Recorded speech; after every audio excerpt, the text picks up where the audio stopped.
Hola, bienvenidos a Tenemos que hablar, el espacio que el comercio dedica para tratar temas verdaderamente importantes y que nos conciernen a todos. Hoy día tenemos uno muy particular que nos toca de una u otra manera a todos los ciudadanos: la educación y la tecnología. Todos estamos viviendo el impacto que estos aparatitos nos van trayendo en el día a día. Pero, ¿cómo afecta esto, para bien o para mal, a los chicos que están aprendiendo, que están en un proceso escolar, que están en la universidad?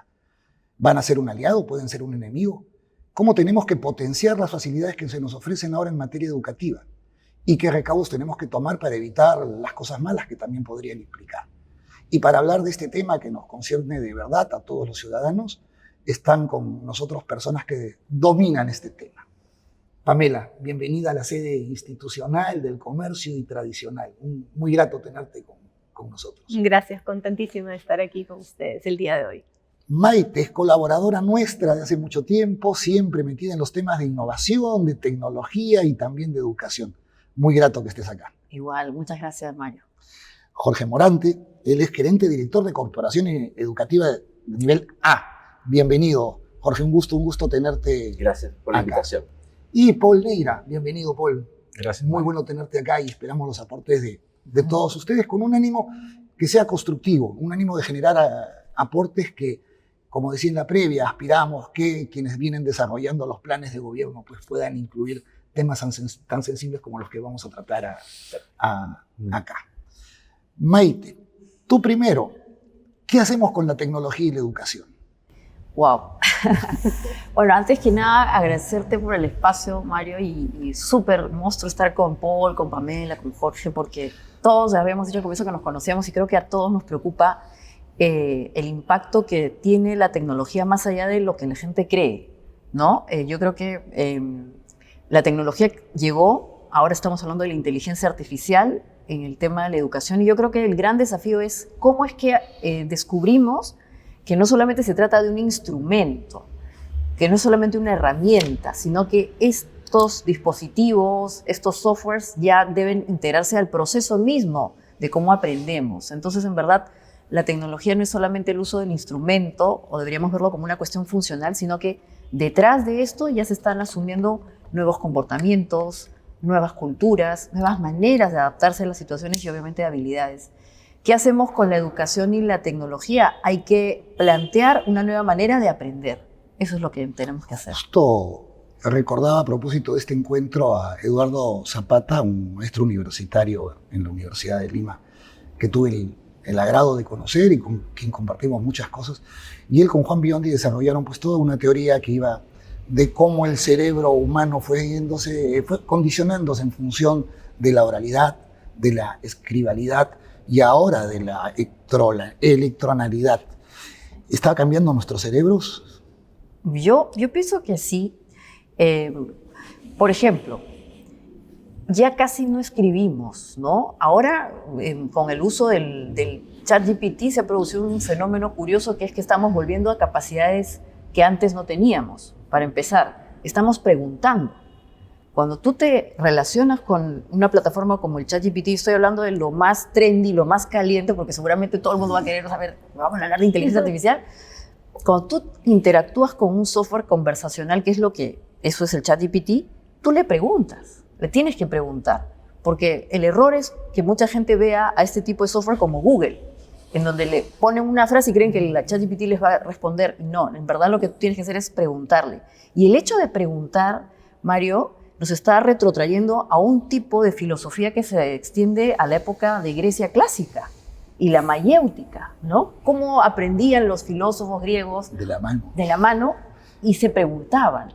Porque en el acto de preguntar, tú lo que haces es verificar si la persona tiene un back, una suerte de repositorio de contenidos para poder preguntar. Preguntar no es fácil. En verdad, más importante que la respuesta es cómo formulo la pregunta. Entonces, cuando yo digo que nos está enseñando a aprender de una manera distinta, es porque primero nos han vuelto a poner en el reto de saber preguntar. Y número dos, escribir. Porque ahora le tienes que escribir al ChatGPT. Y cuanto mejor escribas o definas la pregunta o describas, mejor va a ser la respuesta. Profesor, compartimos esa visión positiva, pero sí. Usted también decía, me contaba hace un ratito que hay cosas que estamos perdiendo. Sí, es verdad. Yo te contaba que en la época de la pandemia, los chicos se comunicaban básicamente por el chat, ¿no? 2 años estuvieron en casa y todo el tiempo, y cuando acababan las clases se seguían comunicando por el chat. Y cuando hablaban, lo que hacían era mandaban emoticones y decían una... Cuando regresaron a la escuela, los chicos no sabían relacionarse. Los chicos no sabían leer al otro. O sea, porque no es lo mismo tener un emoticón que tu cerebro que se ha preparado durante millones de años para poder leer el rostro de alguien cuando se siente fastidiado, cuando se enoja, o leer el cuerpo. O sea, esa habilidad la habían perdido. O sea, los chicos perdieron empatía. Hemos tenido que hacer todo un trabajo para que vuelvan a reconectarse, porque son 2 años en los cuales simplemente apagas tu cámara o mirabas solamente la imagen. Además hay que tener cuidado porque esa es una experiencia. Cuando empezaron las máquinas a divulgarse, hubo un momento en que se comenzaron a dar pantallas para los niños, ¿no? Hubo un momento en que a los pequeños les dabas pantallas para estimularlos. Eran pantallas con sonido y con música, con imagen. Comentábamos que se cambiaban los móviles que antes habían sobre las cunas que daban vueltitas y veías dimensiones, colorcitos, música por esas pantallas. Bueno, hoy día se sabe que los niños que fueron estimulados así han perdido visión espacial, perdieron la capacidad de imaginar. Ha habido un retroceso porque nuestro cerebro no estaba acostumbrado, no estaba preparado para aprender de la pantalla. El niño estaba preparado para aprender cogiendo, tocando, metiendo las cosas a la boca. Entonces, sí hay que tener cuidado en eso, ¿no? O sea, yo creo que la tecnología la tenemos que utilizar, bienvenida, pero hay que saber en qué momentos y tiene que ser parte de un proyecto educativo. Paul, en ese sentido del proyecto educativo, tú, por ejemplo, criticabas el tema de que se eliminaran las clases virtuales, un avance que se tuvo, me parece significativo, y de facilitarle al estudiante y al maestro y al centro educativo la posibilidad de llegar. ¿Está preparado nuestro modelo educativo, digamos, para asumir tecnologías? ¿Qué tendríamos que cambiar? A ver, lo que pasa es que hay que distinguir, creo que algunos planos, ¿no? O sea, el espejo en el cual nos miramos respecto a la virtualidad, que además es un término que técnicamente no es pedagógico, es educación a distancia. La virtualidad es una palabra que la hemos transformado y la hemos acuñado al sistema educativo, y desde mi punto de vista le hacemos un flaquísimo favor al sistema, ¿sí? Y el segundo elemento es que la virtualidad está atado a lo que nos pasó en la pandemia, ¿no? Eso no es educación a distancia, eso no es educación digital, eso no es la interacción entre la pedagogía y el uso de tecnología educativa. Porque hemos simplificado el proceso, hemos dicho, es que la tecnología educativa es un dispositivo. Y no es así. Porque ahí entonces, si no reducimos a una expresión omnominiosa, o sea, estamos bajándole la capacidad pedagógica de cientos de décadas, de miles de años de experiencia de cómo aprendemos como seres humanos. Entonces, la virtualidad no es una palabra, el COVID y la experiencia que vivimos durante la pandemia no es el mejor referente. Bajo esa lógica, cerrar los ojos y la capacidad del sistema de avanzar en la construcción de formas distintas de aprender la realidad, siendo de que ya en el día a día, digamos, nosotros hacemos cientos de miles de procesos en la que interactuamos con la tecnología como parte de nuestra forma de aproximarnos a la realidad, es un error que nos puede costar demasiado caro. Es cierto lo que dice Jorge en términos de que hay que distinguir quién, cuándo, dónde y cómo, ¿sí? Eso está fuera de cuestión. Pero eso no tiene que llevarnos a nosotros a cerrar los ojos y a tratar de negar la realidad del elefante en medio de la cristalería, ¿no? Que es lo que aparentemente se está discutiendo, digamos, en esta lógica de prohibir. Porque cuando tú prohíbes, tú primero dices que eso está mal y segundo, no resuelves el problema. No enfrentas con una propuesta orgánica, progresiva e investigativa, indagadora de cómo resuelvo este problema, porque la prohibición es la solución de vale plata, ¿no? O sea, tengo un hombre lobo al frente, entonces, o un Drácula, ¿cómo me protejo contra él? Me pongo una cadena de ajos. O sea, es esta mirada mágica prerracional en la cual tú dices, mágicamente vas a resolver los problemas que te originan a la solución de la prohibición. Hace poquito publicábamos esto, Sí. ¿no? Prohibición de celulares en los colegios. ¿Cuál es tu visión frente a este? Es perdóname, es un absurdo. A ver, primero porque son realidades completamente distintas, digamos, ¿no? O sea, es decir, son realidades donde el celular está dentro del salón de clases, ¿sí? Tú miras tu sistema educativo y el celular no está dentro del sistema del salón de clases. Uno, dos. La tecnología educativa, pues yo prefiero hablar de tecnología educativa en vez de TICs, ¿sí? Porque el TICs te reduce a esto, la tecnología educativa es una tradición. De comunicación, ¿no? Claro, y es una tradición que tiene la pedagogía y la educación en la cual resolvemos problemas para lograr que la enseñanza, pero sobre todo el aprendizaje del alumno, del estudiante, el aprendiz, suceda. En ese sentido, entonces, un lapicero y la libreta de notas que acabas de anotar es una tecnología. Entonces, si nosotros damos un par de pasos atrás y decimos, oye, ¿qué es tecnología educativa? Es toda aquella solución que nos permita de que el proceso de enseñanza sea más eficiente y el aprendizaje más comprendido. A veces a los periodistas nos pasa algo similar. Por tanto mirar la forma, nos olvidamos del fondo. Por tanto querer estar en los nuevos espacios que se van generando para llevar contenidos, nos olvidamos del contenido. Claro. ¿Tú sientes que eso mismo puede pasar en materia Por supuesto, que es lo que decía hace un instante Maite, en esta lógica de la pregunta, ¿no? O sea, que es el método socrático. O sea, yo pregunto, porque es la forma en la que el ser humano naturalmente se acerca a la realidad. Así es. Preguntando, indagando. O sea, sí, ahora tenemos una tecnología que hace que ese proceso sea de repente más rápido, que nos permita romper distancias, pero en fondo sigue siendo exactamente lo mismo. Entonces, si nosotros prohibimos esto o mitigamos la posibilidad de experimentar, vamos a perder mucho como sistema educativo. Porque además hay un tema, Mario, importante, y es que el impacto de lo digital, yo no voy a hablar ni de virtualidad ni de TIC, sino de lo digital, que es finalmente esta, como dirían los marxistas, superestructura en la que vivimos, porque lo que hoy día tenemos es un entorno que se ha potenciado porque hay mucha información que se procesa muy rápido y eso es lo digital, ¿no? En efecto, estos instrumentos son instrumentos, pero han cambiado nuestra forma de actuar, de interactuar, y tú eso no lo puedes negar. Por ejemplo, hay evidencias. Hoy día nuestros niveles de atención son menores. Nos hemos acostumbrado a tener muchas estimulaciones al mismo tiempo.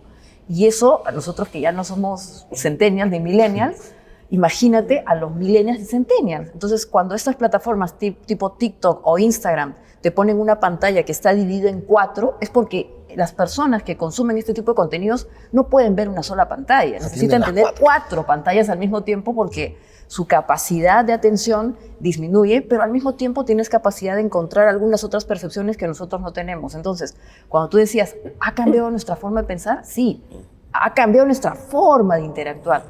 Y como dice Paul, yo creo que, claro, decir, no pongamos tecnología en el aula, volvamos al pasado, algo más interactuar, sí, el problema es que los chicos se van a aburrir. Claro, de hecho ya se aburren. Ya se aburren. Pamela, desde tu posición como gerenta de descubrimiento de Innova School, ¿qué experiencias están llevando con todo lo que viene sucediendo? Justamente entre las cosas que estamos haciendo es tratar de incorporar más tecnología en el aula, pero con objetivos formativos. Claro. ¿Y qué es lo que nos pasa? Lo que nos pasa un poco, hablando de lo que ustedes decían, ¿no? Creo que al final los problemas siempre van a seguir estando en las aulas y en la sociedad, y las personas cambian y evolucionan, pero lo que no está cambiando es la forma en la que abordamos los problemas y las preguntas que nos hacemos.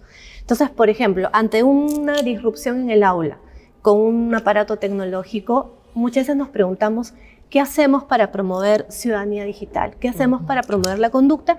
Y buscamos decisiones que estén más vinculadas normalmente y las miramos en el objeto y en la disrupción y no en las personas. Entonces llegamos a conclusiones como estas, ¿no? Eliminar los celulares, prohibirlos, qué sé yo. Prohibamos el tema. Cuando la pregunta que deberíamos en realidad hacernos es, dado que el mundo está cambiando, ¿qué aspectos formativos tenemos que trabajar en nuestros estudiantes para que puedan convivir, desarrollarse con esta tecnología que está cambiando? Y en los profesores, profesor Moreno.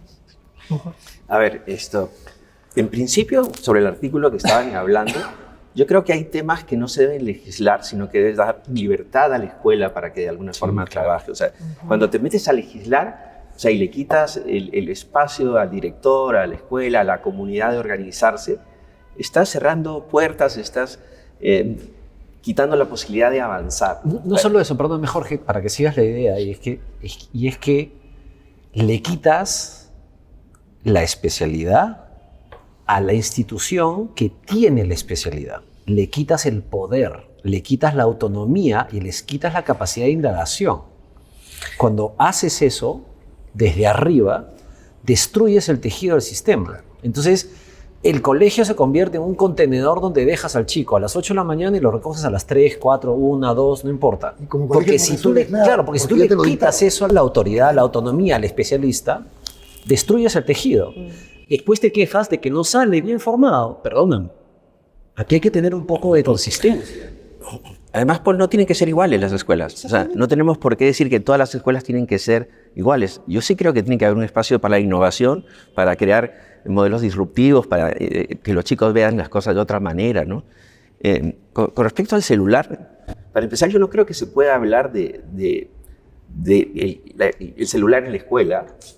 Cuando hablamos de tecnología, por supuesto, la tecnología tiene que entrar en la escuela. Por supuesto, y va a tener que entrar, pero cuando yo decía que tener cuidado es porque no es lo mismo un celular con un niño de 5 años con un celular de un niño de 10, con un chico que está en tercero media que tiene 15, ¿no? O sea, hay momentos en los cuales uno tiene que... Por ejemplo, ¿para qué necesitaría un niño en primaria un celular?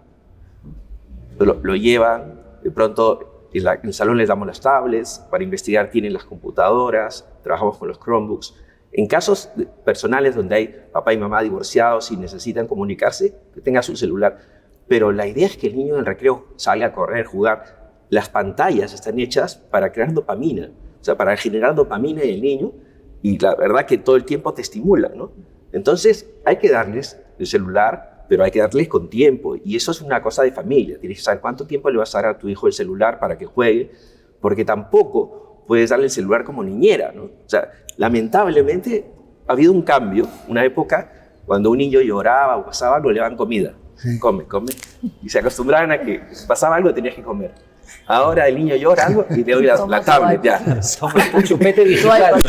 Y el niño está sucedáneo, pues al final del día. Estás conversando, ya tienes la tablet, déjame conversar con tu tía. O sea, cambiamos el chupón por la tablet. Y entonces le estamos enseñando que aburrido ya, tiene que ser la tablet. O sea, tengo que hacer esto y el espacio de la escuela tiene que servir para otras cosas. Obviamente en secundaria damos libertad para quienes celulares, pero las vamos educando. O sea, no es lo mismo primero y segundo. Claro. O sea, en primero y segundo sí tenemos un sitio para que pongan los celulares y los utilicen cuando hay que usarlo, cuando estamos de alguna forma investigando, o lo vas a usar para mediciones, lo puedes usar para muchas cosas. En otro momento lo guardan. Los puedes sacar en el recreo, sí, pero la idea es que socialices también, ¿no? O sea, cuando estamos en cuarto y quinto de media, no hacemos control. El chico tiene que saber ya cómo utiliza su celular.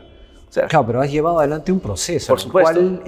Y esa es la otra cosa, en el cual, digamos, mucha de la preocupación que hay de los padres de familia, yo soy padre de familia, creo que todos somos padres de familia, pero yo tengo niños chicos, digamos, bueno, medianamente están entrando en la adolescencia, en el cual, digamos, el uso, o sea, la libertad es un proceso constreñido.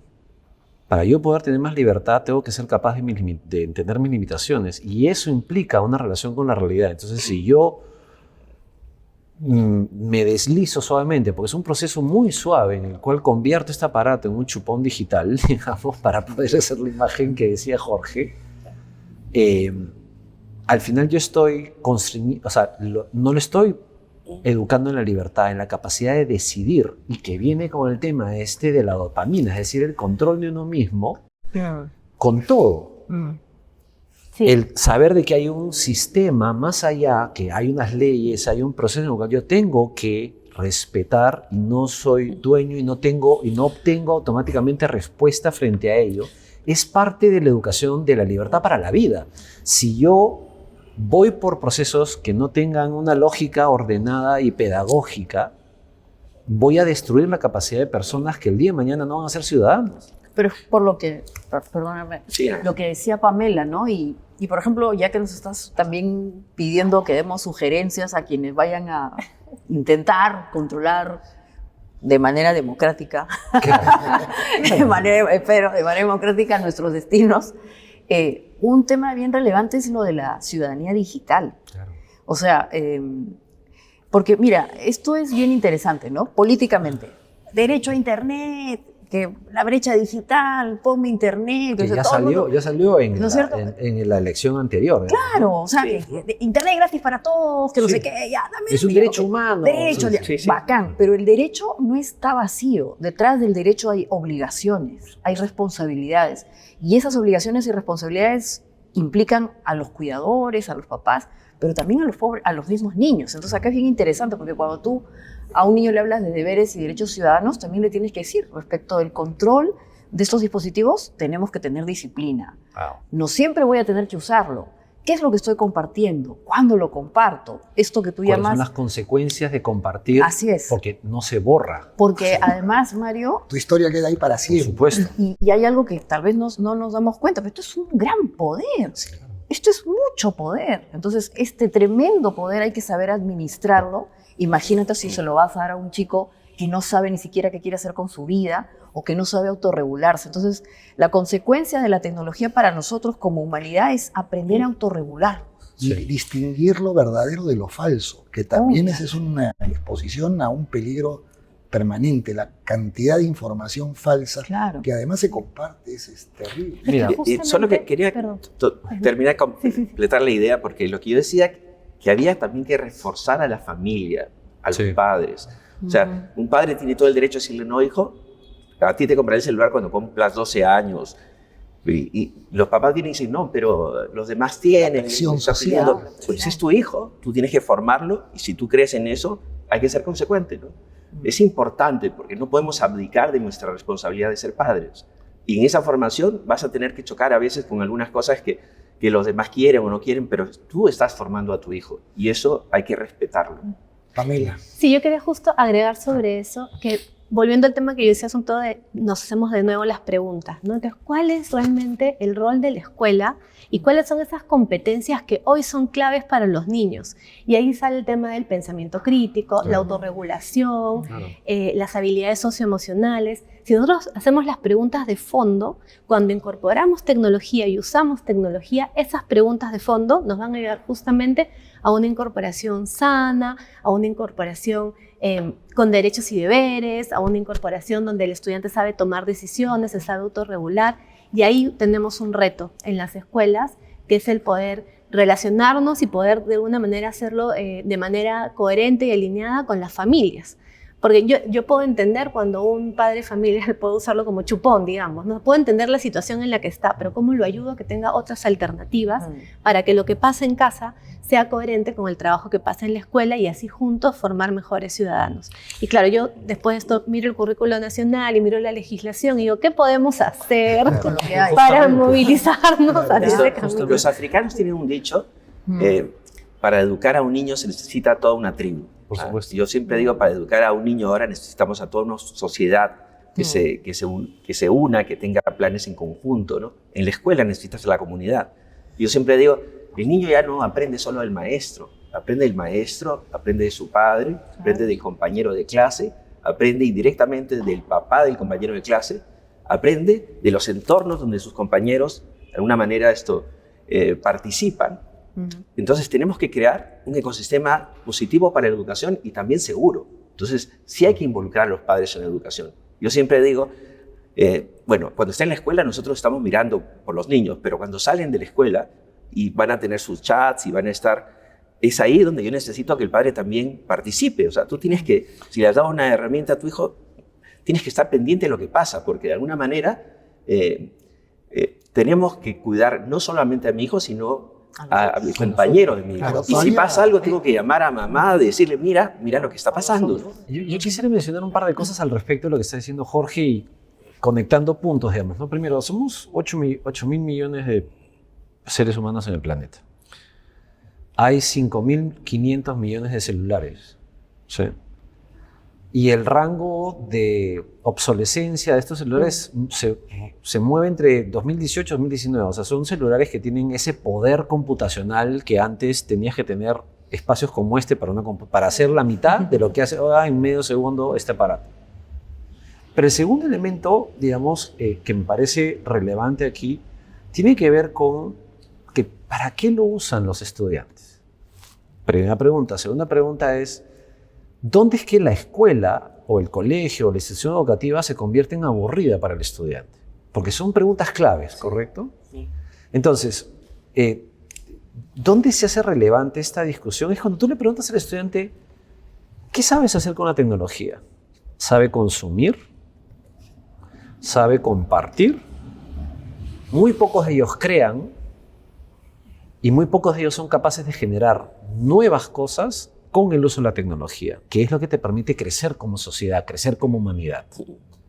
En ese punto es fundamental el rol de la educación, porque la educación no puede ser una solución propuesta del sistema educativo, solo consume, porque si tú compites en la lógica del consumo, evidentemente el colegio es 50.000 veces más aburrido que jugar, que un montón de cosas que la industria detrás del celular está. Pero ahí es fundamental una competencia del maestro. Por supuesto. Que acompañe y que desarrolle. Por supuesto. Estamos, y ahí tenemos un retraso complicado, digamos, que atender. ¿Y qué podemos hacer para superar ese retraso? Es abrir las puertas, es abrir el espacio de experimentación, es comenzar a acompañar al docente. Recuerda que en el Perú el promedio de edad del magisterio, abrumadoramente, estoy teniendo cifras de la educación estatal, digamos, no tenemos información muy clara en el ámbito privado o particular, pero el promedio de edad es 52, 53 años. Con todo respeto y cariño, muchos analfabetos digitales. Muchísimos, correcto. Pero yo dudaría, digamos, de eso de ahí porque hay mucha apertura. Yo el día de ayer he estado en una mesa como esta haciendo un focus con un grupo de docentes de un colegio. Y me decían, Paul, son muy capos para consumir, muy capos para jugar, muy capos para sacarle la vuelta al sistema, pero cuando tú le pides, hazme un análisis usando tecnología, hazme un cuadro de Excel donde cruces variables, no tienen la herramienta. Entonces, una de las cosas que yo descubría en medio de la pandemia es, hemos encontrado el límite de la promesa de la tecnología. Esto es muy prometedor en la medida en que hay un trabajo pedagógico, comunitario, con un orden, porque si no, va a ser el camino el más fácil, que es consumir, comerse los memes, las mentiras, los fake news, digamos, porque no hay ese trabajo pedagógico ordenado de profundidad, de mirada, de contrastación, que son elementos que los tienes naturalmente en el colegio. Hay saberes que solo se aprenden en el colegio. Sí, y si me permites ahí, Paul, yo he tenido la experiencia hace poco de interactuar justamente con maestros de escuelas públicas a través de iniciativas que han sido impulsadas por la Fundación Telefónica, en fin. Y hemos estado en 5 regiones hablando con maestros de escuelas públicas, ¿no? Que usan inteligencia artificial vía el ChatGPT. Y claro, entonces tú dices lo que comentas tú, Paul, ¿no? O sea, el maestro, él tiene que ser, bueno, hay de todo, definitivamente, pero como también en tecnología e innovación se dice, están los famosos early adopters, la gente que está en ese primer cuadril, que es exploradora, es innovadora, a ver qué puedo hacer con esto. Esos también están en la educación como maestros. El problema es cómo los rescatamos. Jorge tenía una buena práctica que me comentaba hace un rato en esa línea. A ver, le estaba comentando a él que en un momento quisimos hacer un cambio en la escuela. Queríamos cambiar y hacer una currícula, ni siquiera se llama computación, se llama solución de problemas usando tecnología. Entonces, cuando lo propusimos al equipo, en ese momento, que eran los profesores que dictaban el curso, les costó mucho trabajo. De hecho, trabajamos un año y siempre regresaban un poco a lo mismo, ¿no? Y la verdad que tuvimos que cambiar y conseguir un equipo distinto fue muy difícil. Tuvimos que crear el equipo. O sea, le estaba contando a Mario que tuvimos que recrear y para eso buscamos chicos que estudiaban ingeniería de sistemas, pero eran exalumnos del colegio, una maestra que era muy hábil, pero no era especialista en educación, y especialistas mentores, y comenzamos a crear un currículo diferente que empezaba desde programación desenchufada con niños de 4 años o con 5, ¿no? Los V-Bots, empezamos a crear que aprendan a programar a través de programación estructurada tipo Scratch, ¿no? Luego sumándole a la robótica. Y te das cuenta el impacto que tuvo en los niños. Y las clases al final tenían que ser una mixtura, porque poníamos a este chico que era especialista con la maestra que no era especialista, y había un equipo donde al final uno sumaba al otro, uno te enseñaba cómo enseñar y el otro sabía más de tecnología. Al final la maestra se volvió un especialista y el chico, digamos, el profesor se volvió de alguna forma un especialista en pedagogía también, ¿no? Tenemos que crear equipos. Y cuando hablaba de programar, me refería a lo que decía Paul, ¿no? O sea, si queremos agregar algo, deberíamos poner que la programación sea parte de la currícula, porque si no, lo único que voy a hacer son consumidores. O sea, nadie que pueda crear cosas nuevas. Y eso es difícil porque no hay muchas personas que te puedan ayudar en ese proceso. Hay que trabajar y hay que crear, digamos, esto en las universidades, en los institutos, gente competente para enseñarles a programar a los chicos. Porque el mundo sigue cambiando, ¿eh? O sea, ahorita vamos a ir al Internet de las cosas. O sea, el Internet de las cosas es que dentro de poco lo que tú vas a vender simplemente va a ser, digamos, un diseño que lo vas a mandar y la gente compra el diseño y lo va a imprimir en su máquina 3D. O vas a mandar a un sitio a que te hagan la ropa a medida y lo único que tienes que hacer es programar el diseño y al final te lo van a dar a la medida. O sea, a ese mundo estamos yendo. Entonces, cada día el tema del software es un tema muy importante, ¿no? Entonces, no solamente seamos consumidores. Como dice Paul, tenemos que ser creadores también. Y si me permites, un poco también volviendo a tu pregunta sobre los maestros, yo creo también que es importante promover el cambio desde adentro. Nosotros, por ejemplo, tenemos maestros que son early adopters. Tengo maestros que han programado una herramienta de un chatbot para que los chicos tengan feedback de sus clases de comunicación. Y tengo maestros que todavía me dicen, yo todavía prefiero y me siento más cómodo con mi cuaderno y mi lapicero, que está bien, es parte del proceso. Pero cuando tú lo haces desde adentro, a veces estamos como muy preocupados en estas grandes soluciones que vienen del sistema.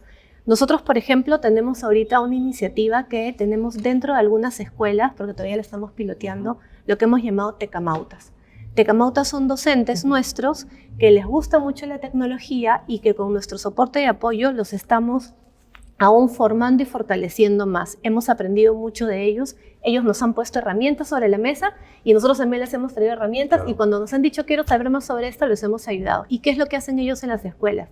Son ellos los que en el día a día trabajan con sus pares, no con una capacitación centralizada durante 2 semanas, sino en el día a día. Necesito programar, necesito adaptar, necesito hacer tal cosa, busco mi tecamauta y en ese momento aprendo a usar esa herramienta. Y poco a poco estamos promoviendo el desarrollo de competencias digitales en nuestros profesores, pero en un trabajo de pares, ¿no? En un trabajo que es del día a día y en un trabajo que es muy pertinente, ¿no? Lo mismo que decimos a los estudiantes. Tenemos que enseñarles cosas que sean significativas para la realidad, lo mismo con los profesores, ¿no? Tienen que aprender. Es invisible porque es orgánico. Hasta que en un determinado tú pese el salto. Experimentas en el sistema el quiebre. Entonces, ese tipo de trabajos hay que sostenerlo. Y son estrategias que, digamos, no es ciencia infusa. Es entender cómo funciona el sistema, porque al final del día lo que correctamente dice Pamela, desde mi punto de vista, es un cambio de cultura. Es un cambio de cultura de cómo hacer educación. Del día a día. Y esa es la otra gran discusión que está en la mesa, digamos, en distintos lugares del mundo, que es, oye, el contexto tiene tal nivel de velocidad, tal nivel de transformación, que no es... Desde mi punto de vista, no es dable o no es aceptable que nosotros busquemos refugiarnos en la caverna. Decíamos hace un ratito que en educación somos muy conservadores. Exactamente. Sí. Ahora, si trasladamos esto al espacio de la educación pública, ¿se va a incrementar la brecha entre la educación privada y pública? Con lo cual, algo que una vez dijimos en el diario, ¿seguiremos sufriendo la peor de las inequidades? ¿La diferencia entre la educación pública y privada?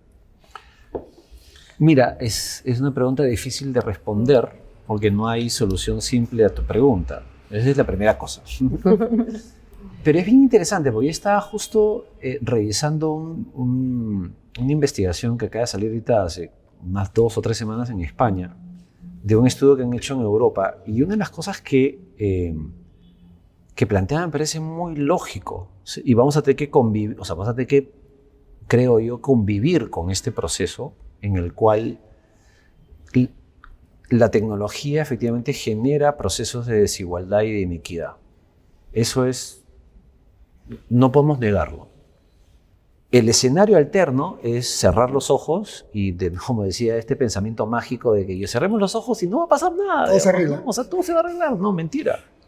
Porque eso no va a suceder. Ya lo aprendimos en la historia, no va a suceder. Una nota a manera de glosa respecto de esto, y es que en los años 60 y 70 del siglo pasado, arrolló en América Latina la idea esta de sustitución, industrialización por sustitución de importaciones. Y creímos mágicamente que en 20 años o en 5 años podíamos construir todo el ecosistema de una industria. Autos, refrigeradoras, todo. Lógico. Nos dimos con el madrazo en la cabeza que no funcionó. Si nosotros traemos esta lógica a este tiempo y decimos, podemos hacer industria con la tecnología, es mucho más sencillo, mucho más rápido, pero tienes que generar, ¿qué? Capital humano. Si nosotros negamos la apertura de la caja negra del sistema educativo a la tecnología, dentro de 40 años, más viejos de lo que estamos, vamos a estar diciendo, se nos pasó la oportunidad.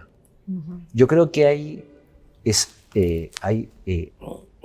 oportunidades que no podemos dejar de lado y hay mucha mayor velocidad con esta tecnología digital ahora y que cometeríamos un error al no abrirlo. Tenemos que convivir con la desigualdad inicial. Claro, solo hay... Porque si no, entonces... Sí, hay solo para acotar. Mi única preocupación con eso es que si el gobierno sigue pensando que la forma de cerrar esas brechas es distribuyendo internet y equipos, no vamos a solucionar el problema. Tenemos que fortalecer capacidades, tenemos que generar procesos, tenemos que generar condiciones en las escuelas, porque si no, sí va a pasar que la brecha entre lo público y lo privado va a empezar a crecer cada vez más. Bueno, Y no necesariamente, perdóname, no necesariamente en contra de la educación pública, sino al revés, de la privada. Pues, Porque en las escuelas privadas hay este endiosamiento del instrumento, las aulas con las pantallas y no sé qué, y es una Matrix, ¿no? O sea, se ve, mira, ciencia ficción. Claro, pero los docentes lo que hacen lo usan como proyector. O sea, no... Exactamente. Sí. Entonces, oye, la interacción y no sé qué, ya no, porque no sé qué. Entonces, ojo, la inequidad no para el sector privado, sino en contra del privado y no del público, porque otra vez están estos tecamautas, pero también en el sector público hay cosas interesantes, hay maestros muy importantes. Sí. Bueno, hubo un estupendo ministro en el gobierno de Castillo, ¿cómo se llama nuestro amigo? Jaime. Juan, ¿no? ¿Cómo es su apellido? Bueno, su amigo. me pasó lo Es- mismo. bueno, pero- Yo soy malísimo con los nombres, siempre digo eso para protegerme. Sorry. Aquí era esto. Profe. Pero fue un gran profesor Sí. que salió de estos, ahora no, claro, Es ancallino. claro, y ha vuelto a sus escuelas ancallinas, entonces tú dices, hay estos elementos importantes, ¿no? Lo que pasa es que hay que justamente rescatarlos, porque yo creo que más bien... Juan Cadillo. Juan Cadillo, sorry Juan. La verdad es que a veces, porque hay este facilismo de las escuelas que tienen capacidad económica, y no sé qué, compremos la última tecnología y no sé cuál. Claro, porque lo ven Pucha, como un pero tema se olvidan, comercial, pues, como un tema exacto. supuestamente Marquetero, agregado de valor. marquetero, Pero es que de nuevo, no hay como hay una jerarquía en esta historia, ¿no? Y esta es una lógica aristotélica. Cuando tú tomas una decisión de la adopción de la tecnología y de hacerlo tuyo, no es hacerlo tuyo para jugar con las reglas de tecnología, es hacerlo tuyo desde la regla de pedagogía, de las reglas de un modelo que te permita sacarle el jugo y la promesa que tiene esto realmente hacerla real. Porque si no, es de nuevo un sticker en una moto. Yo quería hablar sobre lo que decía Paul. O sea, sí tenemos que saber cuál es el proyecto educativo de la escuela. Porque la idea es que la tecnología va a ser una herramienta Exacto. para viabilizar ese proyecto. O sea, lo que ocurría muchas veces es que mucha gente te toca la puerta y te ofrece la gran máquina, la gran computadora, el gran proyector. Entonces, si yo les pregunto, ¿y para qué me va a servir? Claro. Y mucha gente no sabe decirte para qué. No. Hasta que encuentras unos pocos, ahora hay gente que sabe de educación y también de tecnología y te dice, esto te va a ayudar en estos procesos, te va a ayudar para eso. Y tú ves si te sirve. No es cosa, como dice Paul, no es cosa de comprar, sino hay que saber de alguna manera para qué te va a servir y tienes que saber a qué juega Perú, o sea, tienes que saber cuál es el proyecto educativo de la escuela y los padres tienen que saber cuál es tu proyecto educativo, ¿no? Por otras partes, la tecnología llegó para quedarse, o sea, ya no vamos a retroceder. Lo que hay que estar pensando es, decía Yuval Noah Harari, escribió esto Homo Deus, que en un mundo de máquinas inteligentes, el ser humano no podía competir con la máquina. Lo que tenía que ser es ser más humano. Por lo tanto, la escuela también tiene que trabajar todo lo que tiene que ser habilidades blandas, ¿no? La empatía, la capacidad de trabajar en equipo, la colaboración, el liderazgo, la pasión. O sea, lo que nos va a distinguir es ser más humanos. Claro, y en esa misma línea, esta lógica que mencionabas tú, Maite, de hablar con el ChatGPT o con la inteligencia artificial, digamos, implica un proceso de pensamiento. Entonces hay que trabajar en proceso de pensamiento profundo, hay que trabajar en proceso de comprensión. La otra tarea se la puedes delegar, pero en la medida en que tú tengas el manejo y la maestría de pensar. Y ahí viene el pensamiento crítico, el pensamiento creativo, que son estas dos mediciones que estamos comenzando a ver que están generándose y que no estamos tan bien. No estamos. ¿No? Pero que al final del día, si tú no trabajas en lo fundamental, que son procesos de pensamiento, que son capacidad de acercarte a la realidad, empatía, reconocer al otro, este sentido relacional de la escuela, pasa a un segundo plano casi como herramienta, como instrumento, el medio con el cual lo haces. Y esta comprensión más profunda te permite elegir el mejor medio, que de repente funciona para mí, pero para ella no funciona, pero la oferta te permite que ella se desarrolle como persona. Y cuando tú discutes estos temas, estás hablando del corazón de la escuela, del corazón de la razón de ser del sistema educativo, que es permitir que las personas sean mejores seres humanos. Si nosotros negamos la oportunidad de trabajar desde esta perspectiva al aparato, de nuevo estamos cometiendo un error. Pero además que el uso está condicionado por la realidad de cada zona, de cada espacio, ¿no? Importar el modelo nórdico de educación, por ejemplo, no acá funciona. hablábamos de tenerlo que tropicalizar, de reflexionar sobre eso. Bienvenida a esa buena práctica, esa buena experiencia, pero caramba, no es cuestión de cortar y pegar, como diríamos, digitalmente. ¿Qué es lo que También hay que están hablar de haciendo? cosas ¿Qué es lo que están haciendo? positivas, No, efectivamente. O sea, está juego, perdóname, Jorge, de yo te planteo, tú me planteas, porque además hay un lenguaje de reconocimiento del otro como especialista. Una de las cosas que a mí me preocupa cuando uno ve estas cosas del tema de la escuela es la cosificación de la escuela, la cosificación del sistema educativo, que dice yo, que no entiendo nada, te voy a decir cómo hacer las cosas. Que era lo que decía Jorge hace un instante. Viene alguien a venderme y dice, no, es que tú puedes hacer todo esto ya, pero ¿dónde está la lógica pedagógica? Porque es un comercial, está bien, está cumpliendo su función. Comerciales. Exactamente, pero en realidad hay un subtexto acá, que es el que plantea la experimentación que están haciendo, porque yo reconozco tu especialidad, yo también tengo la mía, pero dialogamos. No es que yo vengo y te digo, así van a ser las cosas. La construcción de la identidad, solo para terminar, del docente es bien particular.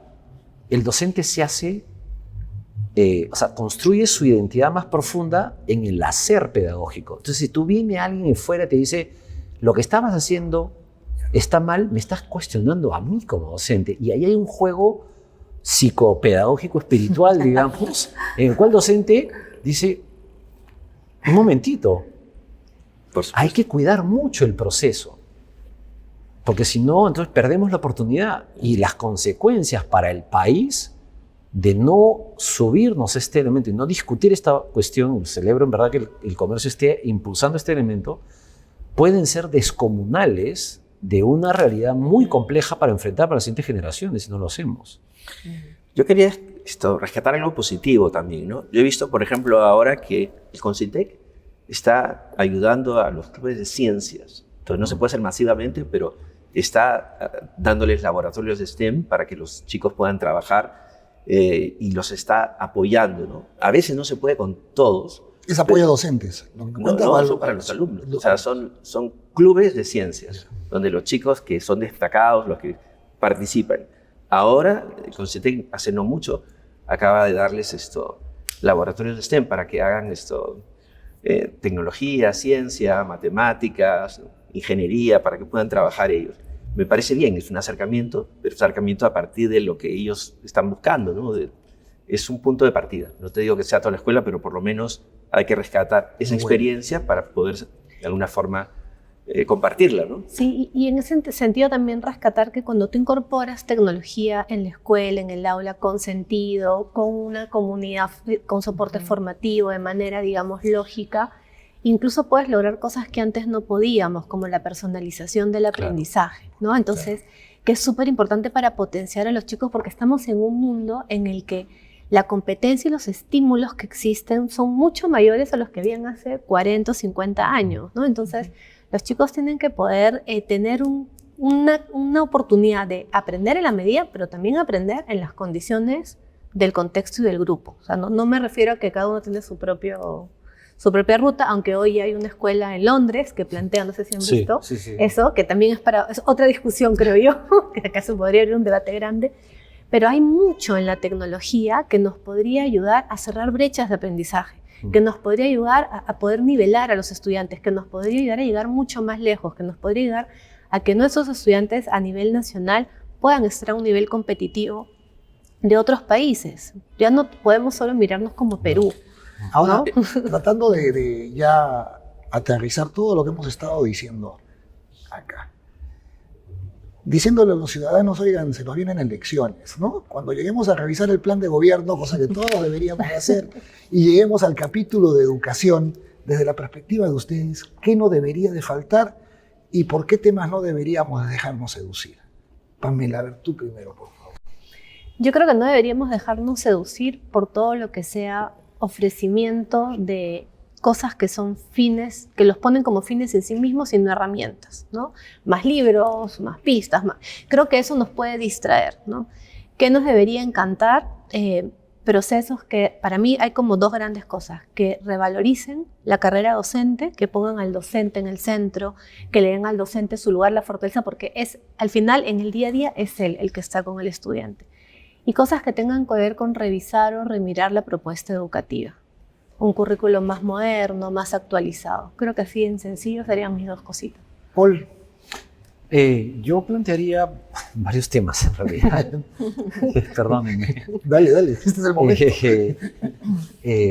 Yo creo que tienen que haber programas que tengan independencia para poder impulsar la innovación y que den capacidad de autonomía a los colegios. Hoy en día hay muy poca autonomía, muy poca confianza, de nuevo, porque hemos, digamos, puesto en la cola del último vagón, del último tren a medianoche, digamos, en este... Porque claro, son más seductores decir, voy a construir 3.000 colegios, voy a hacer... ¿sí? Internet para todos. Así es, exactamente, ¿no? Un segundo elemento, y ahí coincido con Pamela, tiene que ver con el tema del docente, que, ojo, hemos avanzado muchísimo a ese nivel en términos de reconocimiento del salario.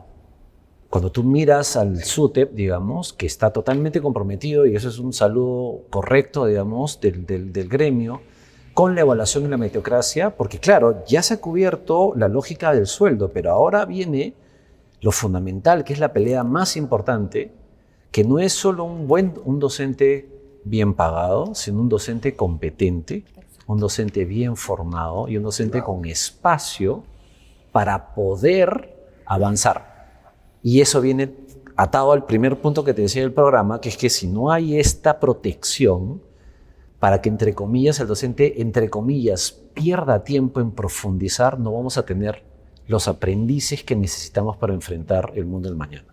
Tercero, tiene que ver con el tema de la interacción entre distintos órganos del Estado, porque la educación no puede sola, ¿sí? Hoy en día el Ministerio de Educación es hipercomplejo y hay que sacarle cosas y darle autonomía. Por ejemplo, toda la discusión del currículum no tiene que estar dentro del ministerio, tiene que estar fuera. Toda la lógica de la infraestructura que hoy en día le rompe la cabeza al ministro, tienes que sacarlo y tener un órgano que esté dedicado a eso. ¿Por qué? Porque tienes que darle el espacio al ente central de política educativa que se siente en ¿qué? Mejores aprendizajes. Esa tiene que ser su obsesión fatal.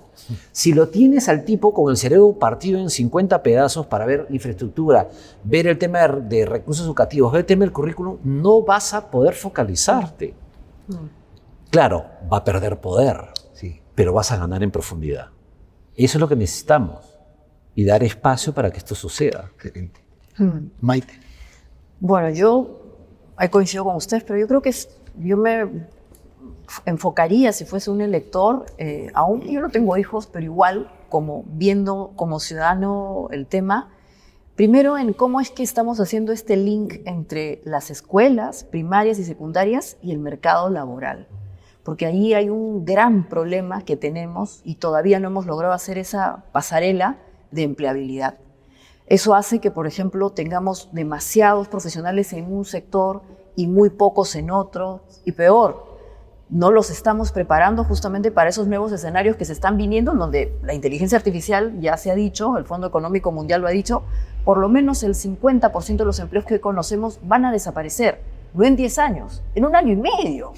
Entonces, ¿qué vamos a hacer con todas esas personas que creen que van a tener que seguir estudiando una carrera que ya no va a tener espacio en ese mundo?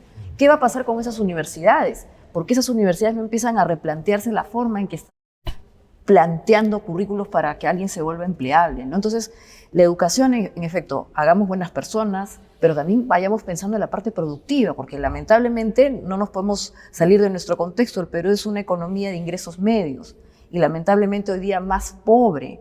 ¿En qué se está entrenando o qué está haciendo la gente para sobrevivir? Porque cuando dice Paul o cuando dice Pamela que hay estas dificultades para entender, por ejemplo, cómo funciona un Excel o cómo yo programo, que lo que fue, en el fondo está diciéndote, esa persona no va a poder ser ingeniera, esa persona no va a poder ser lo que sea. Entonces, ¿qué tipo de formación le estamos dando a estas personas? Y definamos también qué tipo de masa crítica laboral queremos tener.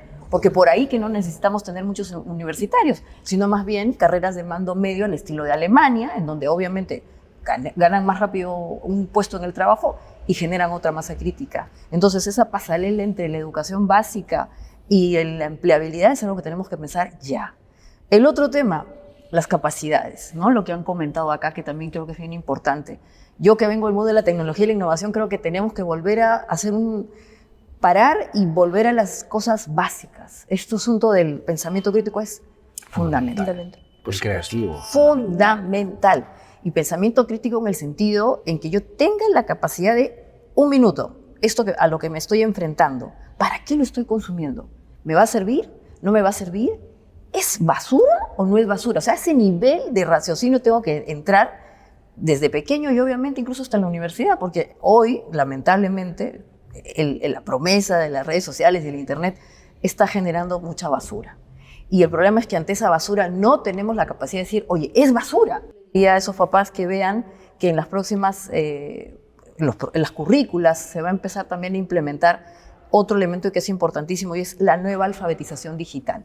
Porque ya no es solamente la alfabetización de cómo usaba el celular o que tenga la computadora, sino que tenga esta llamada alfabetización informacional, Claro, la AMI. que implica que yo sé cómo es que el software hizo esa asociación. Tú sabes que hoy día se está usando mucho en las escuelas decirles, ok, usen la inteligencia artificial, pero mándenme o tráiganme los copies de los prompts, que son las interacciones que uno tiene con el chat. ¿Para qué? Para saber qué preguntas le hizo o cómo es que fue el razonamiento para llegar a la respuesta, porque eso finalmente es esto, pensamiento crítico.